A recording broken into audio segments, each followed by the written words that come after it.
everything they're supposed to do, report for duty, and work, and then they're done at 1 o'clock. Okay. I appreciate your honesty. I would like, that's what this whole goal is, just to hear the variety of how program directors, and I appreciate your comment that you feel we should be doing everything for these residents that would be similar to if they were taking it in June or May.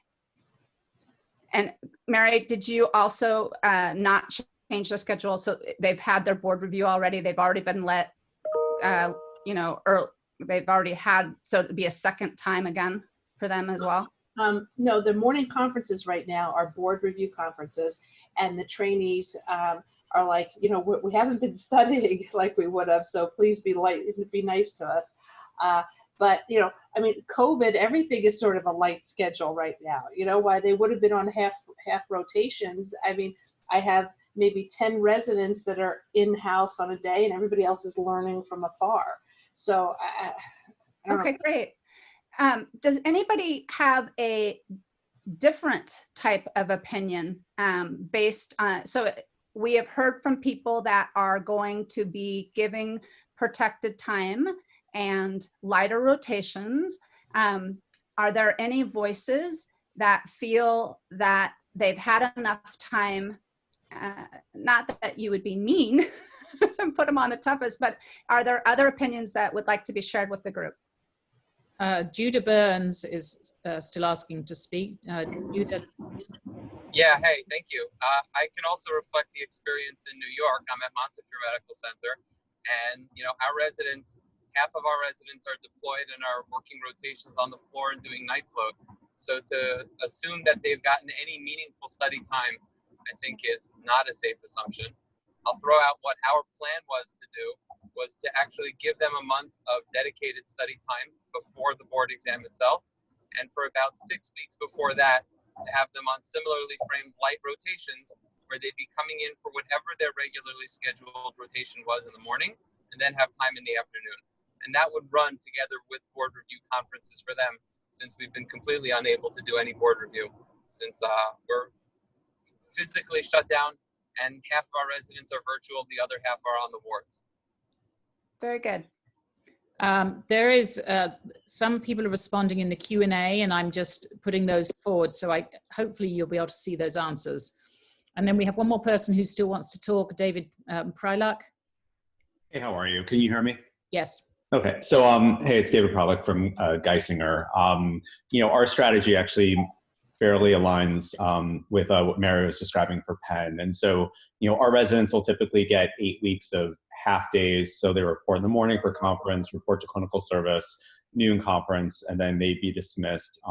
So it's 8 weeks over a period of 4 months. And so they can choose which days they want, depending upon which rotations they're on.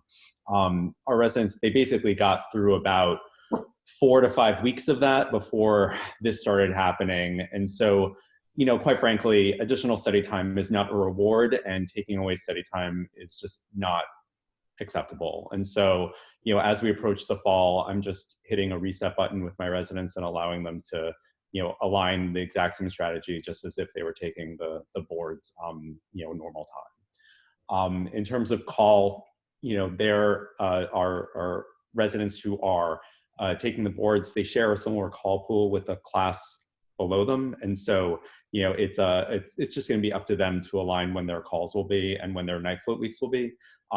But I've made it clear that at least for the 8 weeks prior to the boards, there shouldn't be call responsibilities. Our residents currently have a lot of time because we're on minimal staffing, and they've not been pulled to the clinical services because we're very low on the COVID numbers. So we have told them that they need to do a lot of their studying now. Hey, so am I still on? Can you still? You are, yep. Yeah, so we're in a similar position. I mean, so right now, you know, I have just shy of 30 residents, and at any given point, you know, between 10 and 14 of them will be home studying or on a home study rotation, virtual rotation. And so for the ones who are going to be taking the boards, you know, they know right now they might be focusing more on some of the, you know, physics, non-interpretive skills. I mean, this is the time to be doing it. quite frankly. And I think they're using that time that way. Great. So Petra, I've read all of the comments, and everyone is basically saying the same thing: lighter rotations, and they will be treating this board in the fall similar to as if it was in June. And we have one last person who wants to say something about this, and that's Richard Rachman. Yeah, and then I would like us to switch or to talk a little bit about IR so that Lori feels that we have that discussion. Rich, do you have something you want to say? Sure. So the only thing I was going to comment on was the issue of the ESIR, and it may be applicable to IR as well. And we were in consultation with the ACGME about this. And one area of flexibility that is allowed would be to start ESIR now when it is relatively light on some of the clinical rotations, but IR has actually not gotten lighter. So the ESR resident and potentially the IR resident could build up their case logs in the spring, and then they could go to lighter rotations in the fall before the core. So that's an option that you can try. Okay. Anybody else? I liked the thought, to reiterate, someone had spoken, I think, yeah, it was Mary, about at Penn, they'll put the IR on the elective rotations because all of those IR residents do have to do their nukes and breast imaging. And so not to offend the nukes and breast imaging folks about that being lighter, but that is an approach. Does anybody else have an approach on how to work with the IR schedules? And Cecilia Mercado, we have a question for you, Richard. How early can they start ESIR? We have them starting now. Great. Yeah. Hey, it's Dave Pollock again. So I am an interventional radiologist, and former IR residency program director. So there's actually nothing in the guidelines which prevents a resident who's ESIR from starting the ESIR rotations even in their first year. And so it doesn't matter when they're done, it just matters that they are done and that the 500 cases are met. And one last thing on that is that the ACGME has also said that if a resident, due to the current situation, is not able to reach those numbers, they would be more flexible than if this had never occurred. The only caveat I would offer for that point is that a resident who is certified ESIR and then entering a 1-year independent interventional radiology pathway, that there is a presumption of training leading up to that point. And there could be a real issue from a resident who, yes, there's a difference between a resident who might have 498 cases versus someone who was expecting to have an experience in an ESIR pathway and that did not have nearly that experience and is moving on to the 1-year independent residency. And so that could really cause some issues, both for the trainee and for the program that they're originating from. Jim Anderson has just chimed in and said that what Richard said was correct about ESIR starting early, but he is highly recommending that everybody needs to read the ACGME statement on the ACGME website if they haven't already. All right. Are we feeling like we should transition? It is 2:22. Do people feel, should we, any other? So we have, yes, Sohan Bu, would you like to say something? Oh, sorry, hang on a minute. Right. You can talk. You are. Hello, can you hear me? I can hear you, yep. Okay. This is Sohyun Bu. I'm at West Virginia University. We have 6 residents per year. So just a comment on the ESIR, or just IR in general. We're in a location where our COVID status is fairly low. But, our hospital has really done everything they can to be prepared for whatever surge that there was going to be, or maybe we passed that point for us. The thing is, though, our IR case volumes significantly dropped, maybe compared to other places, because of all the cancellations of elective procedures and only doing emergent things. And our GME, or our hospital, also came forth with policies that said basically if you don't need a resident to be a part of the case, then they actually can't be a part of the case in order to preserve PPE.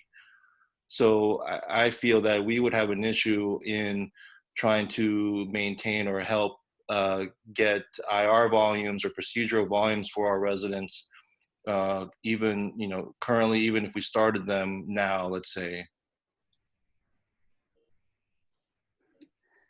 We also have another question from Amanda Hicks. What are some of the smaller programs? Ours has 4 residents per year doing for call, while they're having the residents who are taking the exam take no call before the exam. Is there anybody here who has a small program who is giving their residents no call before the exam? If so, put your hand up. Roller, hang on a minute, let me allow you to talk.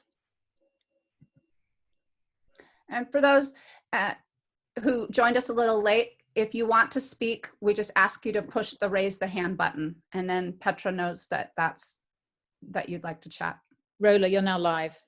Oh, okay, great. I just was raising my hand because yes, our residents will not be involved in call leading up to the core exam. The other thing that we had discussed previously through our education committee is for our residents to have like a night float system. So it's a 7-day on, 7-day off schedule leading up to the boards, which would give them additional study time.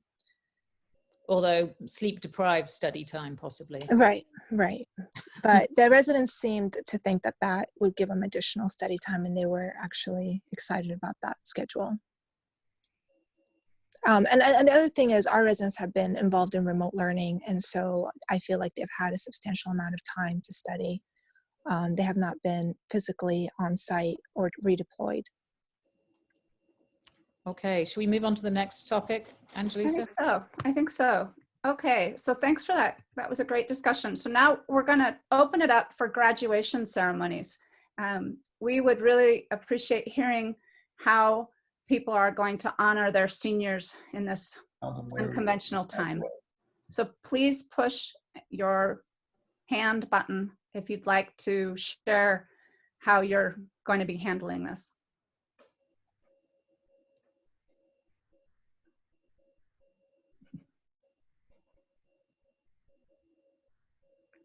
Okay, so Tess Chapman, why don't we start with you, since we've not heard from you before. Tess, you're free to talk. Gone? Can't hear you, Tess, if you're talking, and I've unmuted you. I think you unmuted me. I've unmuted her as well, according to this. You try again. Let's get Mary to talk. Well, Mary, do you have a? Yes, ma'am. Comment? So one of our favorite residents, Jess Freed, was at a virtual wedding this last weekend, and it went fabulous. So we're working with that organization to try to do a virtual graduation, like a 45-minute thing. Send everybody a party in a box. It can't be all that extravagant because like there's no money now. But everybody pop a bottle of champagne at the same time, have a group picture. So we are looking at these virtual like wedding planner places. Yeah, Can you expand on that a little bit, Mary? I mean, is it a company? Can you give us a little bit more? I did. I just put the link to the company there, and they're like the masters of ceremony. They command everything. It's a Zoom platform, but they like zoom in, zoom out, and they play the music, and they just make it a little bit more slicker than everybody logging into Blue Jeans. And Mary, can you give us an idea of how much that costs? Well, right now I have it out here, like just the techie components, like $500. A full shebang, they're saying, is $1,800. So this is not like huge money. Yeah, great. That's great. we're going to have a race to see who can hire them first, I think. Exactly. Tess, can you manage to talk now? If you came in by a phone number, you'll have to tell me your phone number. But I see you with an open mic now.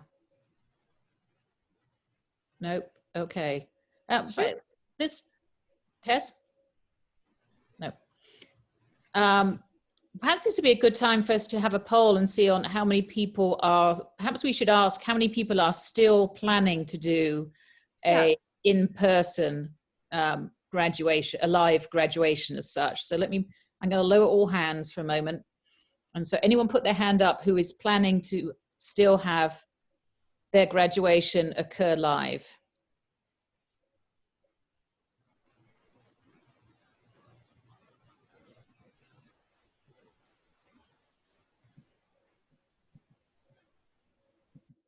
So we have 106 attendees and 8 people have said they're still going to have a live graduation. Oh, down to 7. Now dropping off. So not many. Yeah. Does anybody else have thoughts? Let's poll is anyone canceling graduation? Just altogether, not having a ceremony, but maybe doing something different.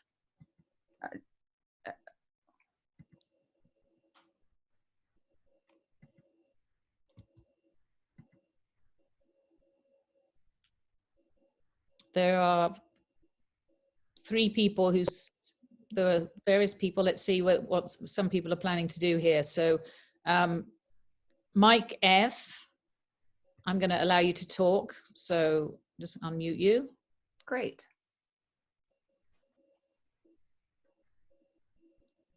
I don't know what I did there because he vanished altogether. Sorry. He took his hand down and he disappeared. Anybody want to speak about what they're planning to do? Oh, Susan Hobbs. Hang on a sec. Let's unmute. Susan Hobbs, you okay to talk? Okay, can you hear me? This Yes, is Susan Hobbs from University of Rochester in New York. So our university actually has a big homecoming. It's called Meliora Weekend in October. And since many of our graduating residents are actually staying local or are within like 4 to 5 hours of driving distance for their fellowship, we thought we would try and coordinate it with that. So we'd have an alumni event and graduation for the residents. We're still trying to figure out what we can do with our fellows. And if there's anything like providing our residents with a nice dinner the night that we would have had graduation. So those are some of the things we're currently talking about, but we don't know what we're going to do with our fellows yet. So meaning you'll send them dinner, like pizza? Yep. No, actually, some really nice restaurants in Rochester, you can pick up really nice dinners and bring them to people. Oh, I or see. have them delivered. Very good. Okay, so that's a nice thought. So it sounds like people might deliver dinner and then maybe have a Zoom call and have some champagne and do some cheers. We've got various people, a lot of people saying they're going to do Zoom, several people planning to do small in-person gatherings and making it virtual for the rest. So maybe having just the 4th years and the program director and the chair or something like that. I see. People having formal virtual ceremonies, which I think is what we're planning to do. And we're going to try and provide food and drink to the residents at the same time. Several people don't know what they're doing because they're waiting to see what the state will allow them to do. So they're keeping it open for now. Let's see what else. We're doing a in-person in a large conference room so we can be appropriately distanced for just the graduates so they can be together, and Zoom for their families and faculty. Oh, that's a nice idea. Okay. There's other people going to do very limited ideas. Mary's going to book a date to social distance outside party with 3 faculty and the graduates without their significant others on her lawn. 15 buckets of booze and plates of goodies spread around. So doing a a much more limited party with the graduates, that's a nice idea as well. Yeah, that is a nice And you idea. could, yeah, you could do some combination of that so that you have, you know, have a Zoom formal celebration, but then have something informal at the program director or the chair's house. That's another thing we might think of doing. We have always done an end of year video for the graduates, planning to do it still, but now I'm working from home, so this will be much better. We're thinking about delivering dinner and having faculty and others do a drive-by with balloons and shout-outs. So they're going to drive by every resident's home? I don't know. How fun would that be? Laurie, you can expand on that. Glenn, going to do an open Zoom with family, friends, and faculty, buying a meal and champagne for them at home, asking them all to get dressed up formally. First 30 minutes of PowerPoint of pictures as people log in, asking family members to post pics and tributes and kudos.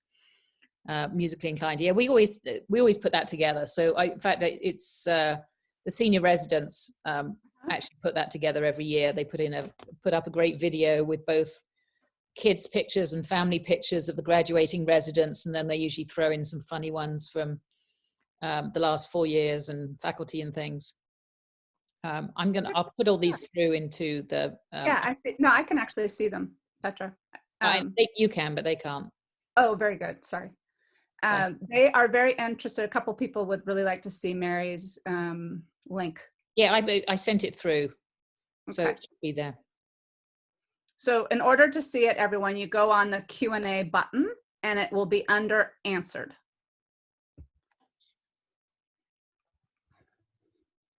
Very good. Well, those sound like great ideas. Should we move on? Yep. Okay. So next, we are going to talk about, I can't see because my windows, so evaluation. So I can imagine this is a challenge. Evaluation of resident on virtual rotations. So many people have emailed me asking how people are evaluating if residents are staying home and studying, as well as with the limited amount of interaction between faculty and residents during this time. So those are great questions, and we would appreciate people's honest answer on how they're trying to meet the ACGME requirement during some of this challenge. And just put your hands up again if you want to describe what you're doing. To speak, yeah. While you're doing that, we've developed, actually pediatrics did it first and then we copied it off them, a very limited evaluation. And so during this period, it asks questions like, some of our residents are doing clinical duties from home, so that the reading exams or the protocoling, and we have them on the phone to answer tech questions for CT. So okay. there's a resident on CT allocated each day to be the phone call person.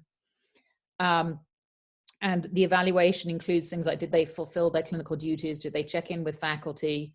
If they were assigned online learning, did they do it? They are supposed to record every day on a Google Documents what they've been studying. And so, you know, did they record it there is another thing. So there's some sort of professionalism things that we can assess. And then we're trying to get our faculty to, when they have the time, to be able to do live teaching sessions with them. I do them in ultrasound sort of once or twice a week. And so that's part of the evaluation, how they did, you know, did they prepare for it appropriately and did they take part in it? So it's like 5 questions because we just don't think we can do a full evaluation. David, you want to say something here?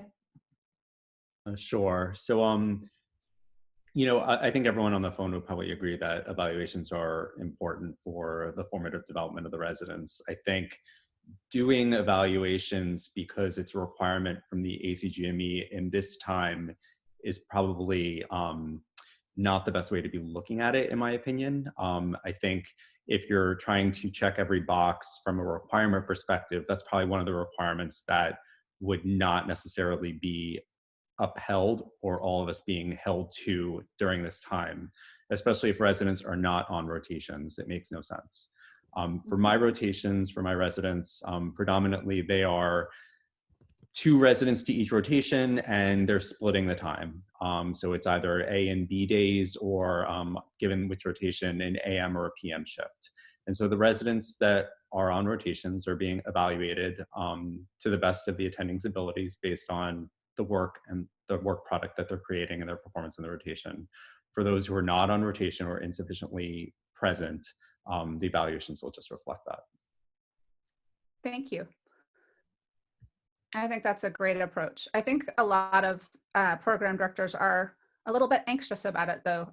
A lot of people, the people who have written to me, have expressed that they're going to be going through an ACGME site visit, you know, and so they're trying to get their ducks in a row. But I like your assessment. I agree. These are unusual times, and I would be surprised if they hold us to the same account. We have our RC members that are on this call, and if they have something they would like to share, that would be a great time. Jim, do you want to say anything? Jim Anderson? If so, put your hand up. So here we go. All right.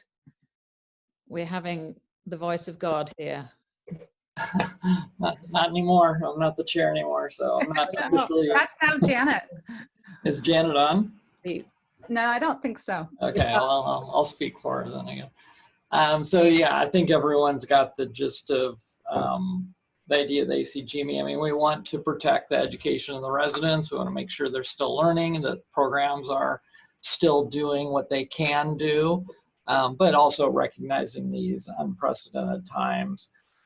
So all of these things will be taken into considerations. It doesn't mean throw everything out, but from every comment I've heard anyone say so far is they're honestly trying to do the best they can with continuing to educate the residents, to continue to get them the cases and the experience that they need to get to be properly trained. And we're trusting a great deal on the program directors and the programs to, you know, be honest about if a resident isn't getting enough experience and they really haven't been trained properly by the end of their training, then, you know, you're kind of responsible for that.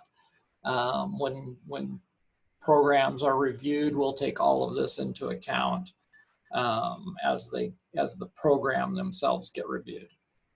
We've certainly had to alter our block schedule, which of course had just been finished before COVID, for next year. So, you know, we've had to move, and people who have not got adequate ultrasound training, who are first years, we've had to move them so that they're going to have an early ultrasound rotation next year before they do any night call, for example. So it's been quite a challenge in that way. That's a really good point, Petra. For those that have been affected and haven't had the experiences, that it may affect the schedule. Yeah, I think, you know, particularly the R1s we're concerned about at the moment. Mm-hmm. Anyone else got some thoughts on how we can evaluate them? And by the way, I'm just going to put a plug in for Rad Exam here, of course. So we are having all our residents continue to take Rad Exam at the end of their rotations. They're at home, they're studying, they're supposed to be reviewing case series and such like. So they are required to do that. That's a nice segue to allocation. Playing all songs shuffled. Oh, goodness. My Siri is speaking to me. Yeah. So we're going to move on to the allocation of online learning materials for residents. So would people like to share? I know the APDR HARP has put on a nice, hopefully everyone knows that HARP through with the APDR has been hosting twice a week noon lectures, or for some, I guess it's noon at some point of the day for some, but twice a week lectures with wonderful speakers. So we're very, very happy that HARP has done that. And we're hoping all of you know about that. Rad Exam is another great resource. Would other people like to share how are they giving residents a curriculum, or are they just saying study? We would love to hear, I think that's the meaning of this question, and what people would like to know is, are people trying to formally educate, or are they just giving time off? So a couple of things that are coming up in the Q&A, Rad Primer, MRI Online also offers new lectures every day. Actually, thank you for reminding me, Priscilla, I have to do one next week. And they're all free at the moment. That's right. Somebody's asking here, how do we review end of rotation exam performance with a resident? Well, they can come in and have that done. You know, we can set them up in a reading room, same as we normally do, in the same reading room as us, to review the exam. That is going to be changing in the next month or two, when residents will be able to review their own exams at the end of a rotation. I'm sending some other things. Continue our daily didactic lectures virtually via WebEx. We are also doing that. Okay, let's have some, Aaron Kamer, I'm going to allow you to talk here. Aaron? Hello. Can you hear me? Yes, this is perfect. Okay. We would love to hear your education experience. Sure. So we had a very board review heavy season, you know, of conferences leading up to this time, and with the rescheduling of the core exam out into November, we didn't want to have our residents peak too early. So first I sent out an ask to all my faculty who were giving those lectures at noontime to try to give a different didactic during that time. And so we've continued a lot of the Zoom, a lot of our conferences just virtually. Case conferences still work really well. You can call, you know, obviously similar to this, you can call on people who are giving those, who are participating. But then it's been really helpful to also kind of do a hybrid model using a lot of the APDR lectures and a lot of the other online lectures. So we're still doing a lot of the same things that we have been doing, but using a lot of the resources that are available online as well. We've asked our section chiefs to try and outline some specific teaching resources for that particular rotation, on some mixture of online and reading and everything else, because otherwise I think there is a lot of, several people have just mentioned, there is a lot of sort of scattered gun approach. It's difficult for them to sort of be jumping around different topics. There's a couple of new people who'd like to talk here. So Shana Matalon, you're kind of next in line. Yeah, I was just going to speak. Richard just wants us to mention that the APDR website has a lot of wonderful list of resources if the program directors want, or their education representative would like to go and check those out. And the NYU have been putting up their virtual curriculum lectures. It's linked off the AUR website as well. Right. Those are great. They're excellent. Hi, everyone. So what we've done is we created a Sharepoint website, so all of our residents and fellows have access to it. On the first tab, we have a weekly sort of schedule, which includes the residency conferences, which we're now doing over Zoom, any section-specific conferences that might be of interest to, you know, fellows that are at home or residents that are at home. And then we've also started to incorporate some virtual, quote, readouts, where the, you know, attendings and residents or fellows who are actually in the hospital working that day can sort of broadcast their readouts using screen sharing, obviously in a HIPAA compliant fashion, for residents who are at home, so they can still sort of participate in readouts that way.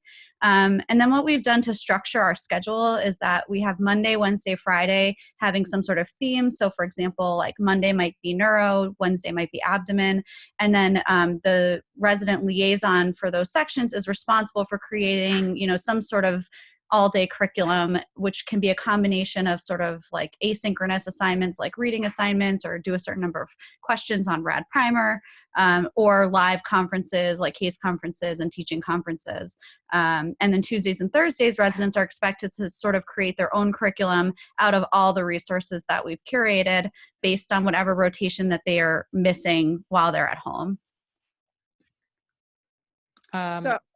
So Petra, can I just read what Tess, since she's not been able to call in? So Tess has, she's the program director at University of Washington, and she's stating that we're guiding individual sections to direct residents' reading focus And meanwhile, have a robust set of both didactics and case-based virtual sessions that are filling their days. So they've designed a virtual sign-in sheet for faculty to sign up for the teaching sessions, and then any resident or med student can tune in. So that is how, and then she shares that it's almost problematic that they have so many resources. Yeah, but and that virtual, pardon me? Problem. I think that's actually a significant problem. Yeah, and that's why I was asking if program directors are directing their learning, because I think that at this time it has been difficult because there are so many. So another person, Shweta pardon me, has a combination of live talks, APDR lectures, and also tasks. They give them 2 questions per week, or they're creating cases on PowerPoint. So this program director is having them do some activities. Karen Johnson, would you like to talk? Your talking is permitted. I just got to unmute you. Hang on. Yeah. Karen, you're live. Okay, I'm live. Thank you. One thing that we've done, in addition to some of the other ideas that have been said already, we went to a 1 week on, 1 week off kind of model when we were getting worried that we were going to have a surge. And so on the week off, we have assigned some of our senior residents to put together either conference cases on our PACS workstation, or even in some cases, PowerPoint presentations that are meant for our junior residents who are gearing up for call. And as somebody mentioned, missing some very critical rotations to prepare them for call. So for example, several senior residents have made like a pediatric emergency lecture. Some others have put together like neurospine emergency lecture, a lot of things focused around like acute and emergent cases. And then they've recorded those. And so they've been really great because the senior residents have had to put together those talks, which obviously is a big learning process. They've recorded them, so they'll be enduring resources that we've uploaded to our intranet site. And then the junior residents are the ones that are watching those talks and are very appreciative of it. So that's one thing that we've done also. Thanks, Karen. Yeah. Glenn Gaviola has asked an interesting question. He would like us to talk about how are people documenting what the residents are doing. So they're going to pilot an education log to ask residents working from home to document what types of things they're doing. So Glenn, that's an idea. Glenn's asking to speak, so let me. Hey, Glenn. You should. Great. Can everybody hear me? Yes. Yes. Great. So I'm Glenn from Brigham Women's. Yeah, so this was a concern that we had before, as many of us have a lot of residents at home, and we're providing them this online learning materials. So then the question was, how do we know they're actually taking advantage of it? And at the same time, part of me is like, I want to make sure they're really doing something, and also documenting wellness and things like that. So we provided the online learning, and then what we're doing is mostly created this Excel spreadsheet that documents and then specifies things like the nuclear medicine and then the breast imaging hours that we definitely have to document. So that's a way for us to kind of just capture some of that material for documentation for MQSA and the authorized user logs later. But at the same time, I got some feedback earlier from our residents saying that it actually is great that they're doing this. They're spending about 5 minutes at the end of the day documenting, like, I spent 2 hours watching this, Society of Thoracic Radiology lecture. I spent 2 hours doing case reviews on Rad Primer, etc. And they said it was actually good for them to give them a sense of accomplishment in the day, where a lot of them are at home without guidance and may feel overwhelmed. But this is a good way for them to direct their knowledge towards something. And it's a way for us, I guess, to get the information out. Yeah, Priscilla said BU residents are also documenting what they're doing via an honor system. And other program directors are also stating that they agree with statements being made today that they feel the learning should be focused, because if they're just going, flitting from one area to another, it may not be a great learning experience. So something to think about. Amanda Hicks says, our program has checklists on new innovations where the residents have to complete a task each day while they're at home. That's interesting. Glenn says he's trying to mimic a CME credit transcript. So Hyan Boo says, curious how many programs have home workstations for residents so they can dictate studies from home. Why don't we do a poll on that? So anyone put up your hand. So repeat it again, Petra, because I actually missed it. Too. Any program who has, you know, one or more resident with a workstation at home who's reading studies, current studies from home, put their hands up.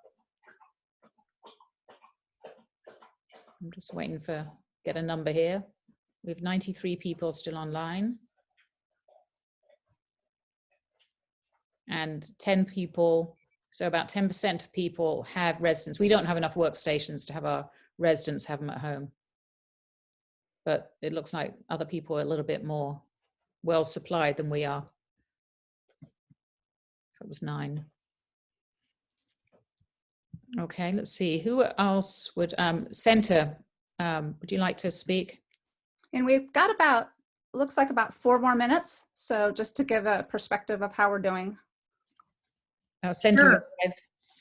Sure, yes. We have 3 PAC stations at home for our seniors. And they're able to dictate, and 1 junior resident as well for ultrasound, because I want the rising seniors to have exposure again to ultrasound and Dopplers. So they've been reading remotely for about 3 weeks, and it's been quite successful.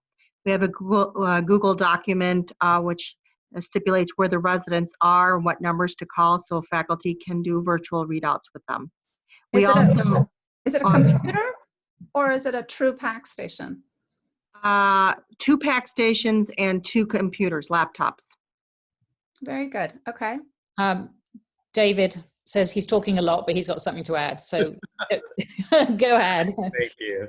So, you know, a strategy that we're actually rolling out in the next few days, which I implemented at my old institution before I left and came to Geisinger, is the use of Canvas, the cloud-based learning management system, to deliver a curriculum to our residents. And so this is something for anyone who's at a program affiliated with a medical school. Chances are that Canvas is already up and running for the medical students, that you might be able to bring it over to GME, allowing for licensing agreements and things like that between the 2 organizations. But an online learning management system basically takes or enables you to take your curriculum and turn it into a course that the residents then become students, and enables both synchronous and asynchronous learning, assignments, monitoring their progress, and basically synthesizing all these online resources that everyone is using into more of an organized, systematic approach for each learner. Yeah, we do have the ability to have Canvas for the residents, but I have to say I hadn't thought about using it for at this time, which is a lot of work to get those courses up. So we did it for the students' virtual elective, but thanks for the idea. Yeah, so I'll also just put in the plug. I mean, it is a lot of work, but I built this for my former residency to even long before COVID, just to serve as the delivery system for our actual curriculum at conferences. You know, taking educational conferences and flipping the classroom around. Canvas enables you to do that. And so this is sort of one of those things that if you have the opportunity, it could be a strategy that could, you know, last long after COVID is gone. Tis true. I will revisit it. Noah Haven says, keeping you rad, one-stop Google Drive PowerPoint with organized resources and easy access links. Residents are paired with a faculty mentor. They report weekly activity to the mentor for accountability and have weekly goals, and that's in the University of Minnesota. Mary Scannion has a couple of immunocompromised residents who have home workstations, although all residents have a back-end way of getting in and reviewing cases and dictating, but not playing films, presumably because of the monitor resolution. Yeah. So those are the points. Desiree Morgan, you have your hand up. Oh, hi Desiree. Let me just unmute you. Hang on a sec. Oh, she's gone. No, I did. It was up by accident. but I'm enjoying hearing all these great suggestions. And you are near somewhere with bells. Good. Well, Okay. I think we're winding down. Do you see any more hands? I see no more hands. Does anybody have anything that they want to discuss or ask, even if it's off these topics? We are planning to take more of the topics and do another session with them. Somebody said, has anyone transitioned in from the COVID schedule back to normal? And if so, how? So put your hand up if you've gone back to normal schedule. We're making plans for halfway normal next week. John, oh, let's see, who have we got here? John Pederito, here you go. You're still muted, hang on. How's that? Yeah, we can hear you now. Well, we've had several residents who've been on ICU and medical rotations that have come back to the service, and they're back working in the hospital, and they're very grateful for being back. Interestingly, we've also had several residents who've enjoyed their experience in the medical wards in the ICU and have requested to stay on for additional weeks. Wow. It's been a mixed experience, and I'm very grateful for them for pitching in. Okay. So final question, because it is 3 and I want to respect people's time. A couple of interesting suggestions. Is this going to be posted on the YouTube channel, Petra? I guess no. Although I guess, forget to start recording for the first 10 minutes. So okay. So I guess what people would like to know is, will this be just how we're going to distribute it? And we might have to think about that and get back to you. But I like the YouTube. It's a little scary for me. It's a little daunting. Oh, I can certainly easily post it on we can post it on the APDR YouTube. I don't think that'd be a problem. Okay. I think Rich gives us permission. As I say, it's only going to be 3/4 of the session, but 3/4 is better than none. That's right. Okay, so I think moving forward, we will send out another Survey Monkey because this might have generated more topics that people are thinking, and we will host another session next week, right, Petra? Is that what we're thinking? Yes. Yes. Yeah. We just thought we'd see if this one was going to work first. Yeah. So if there's interest, we will do one more, and we will again do the Survey Monkey to get the topics, and then we will hopefully see you next week. So Rich says that lots of people want to know about nuclear medicine and mammos, so that may be something. Yeah, another topic. Okay, great. And one last person asking, saying the Tuesday, Thursday APDR lectures have been outstanding. Any thought to continue when things get back to normal? Not that I know of, but unless well, I talked to Harp about it. Okay. Yeah, we are working on it a little bit. That was a maybe. It's a maybe. No, because it's the resources and the intensity of the resources that it requires by our AUR colleagues are a lot. But I think there is a general interest in having a community, a national curriculum of lectures that is done by Zoom. I think Harp and I have been talking about making it more, well, I don't want to speak more about it. It's a maybe. We'll think about it. One point I'd just like to answer that Glenn's asking, whether there's any plan to put some of the AUR content available virtually this year before next year's. Yes, there is. The program chairs have identified 12 sessions, that's across the whole of the AUR, and sessions being 90-minute sessions, that are going to be recorded and put onto the AUR site. A number of the APDR sessions are. We're also, APDR is going to be holding a live WebEx for both of the ABR updates and for the RRC updates. So those are going to be live. They're just working out the scheduling. They're going to be early next month. And so those will be kind of like this, but they're going to be specifically on those topics. They felt that those really needed the live input for the question and answer. So there's going to be a a small didactic component to those and a large question answer component. Okay. All right. Everyone stay safe. It was wonderful to hear these great opinions. We're very appreciative. It's nice to have the community all together. Go team, go.